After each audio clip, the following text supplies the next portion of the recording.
بھنگ کی کاش کے فیصلے کے بعد وفاقی حکومت بشمول وزیراعظم عمران خان اس وقت شدید تنقید کی زد میں ہے۔ کرکٹرز ہوں، شوبز ستارے ہوں یا پھر سیاستدان، سبھی اس معاملے پر میمز بنانے میں مصروف ہیں۔ ٹویٹر پر ایک صارف جیا خان PMLN کی جانب سے لکھا گیا کہ ملک میں بھنگ کی کاش کا فیصلہ واپس لیا جائے، اس سے مزید عمران خان پیدا ہوں گے، ہم پہلے والے سے بہت تنگ ہیں۔ ٹویٹر پر ایک اور صارف مریم نواز شریف فین کلب نے لکھا کہ نواز شریف سڑکوں کے جال بھی بچھا دے تو ان کا کوئی فائدہ نہیں، لیکن عمران خان بھنگ بھی کاش کرے تو وہ بھی ملکی ترقی کا ایک اہم سنگ میل ہے۔ ایک اور صارف مسرت نیازی نے لکھا یوتھیوں کی 2 سال میں آنکھیں نہیں کھلی، شاید بھنگ کی کاش کے بعد ہی کھل جائیں۔ ٹویٹر پر ایک اور صارف عمر شریف کی جانب سے لکھا گیا ابھی زیادہ ضرورت نہ یہ جاننے کی ہے کہ کراچی پیکج کا اعلان لکیریں کھینچ کر کیا گیا یا بھنگ کا پیالہ پی کر۔ عمر شریف کی جانب سے ایک دوسرا ٹویٹ سامنے آیا جس میں انہوں نے کہا کہ قومیں چرس کی فیکٹریاں لگانے اور بھنگ کی کاش کرنے سے بنتی ہیں۔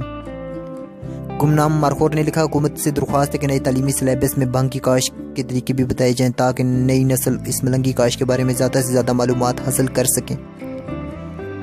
کیکا ہاؤس میر کی جانب سے لکھا گیا کہ پنجاب حکومت نے شراب کے لائسنس دی ہے، وفاقی حکومت بھنگ کاش کر رہی ہے، ان قریب ڈی چوک والی سہولیات کا انتظام ہوتا ہوا نظر آ رہا ہے، جو دل چاہ رہا ہے کریں، لیکن خدا را ریاست مدینہ کا نام مت لیں۔ اکرام اللہ نسیم نے لکھا سڑکوں کے جال بچھانا اور بھنگ کی کاش کرنا ترجیحات اپنی اپنی، اللہ پاک تمام انسانوں کو آکسفورڈ کی ڈگری سے بچائے۔ ٹویٹر پر ایک اور صارف ریحام خان نے لکھا کہ اسلام آباد سے دن دہاڑے لوگوں کو اغوا کر لیا جاتا ہے اور ہماری حکومت بھنگ کی کاش کی اجازت دینے میں مصروف ہے۔ ٹویٹر پر ایک اور صارف اور پاکستان مسلم لیگ نون کی سینئر رہنما احسن اقبال نے لکھا کہ مرغی انڈا معیشت، بکری معیشت، بھینس معیشت کے بعد اب پیش خدمت ہے بھنگ معیشت کا ماڈل، ان لوگوں پہ کیوں نہ واری جائیں جن کا انتخاب کپتان تھا، دنیا جاری ڈیجیٹل معیشت پر اور ہم بھنگ کی کاش سے معیشت چلانے جا رہے ہیں۔ اب اگلا قدم تو پوست کی کاشت بنتا ہے، دم مارو دم، بھول جاؤ سارے غم۔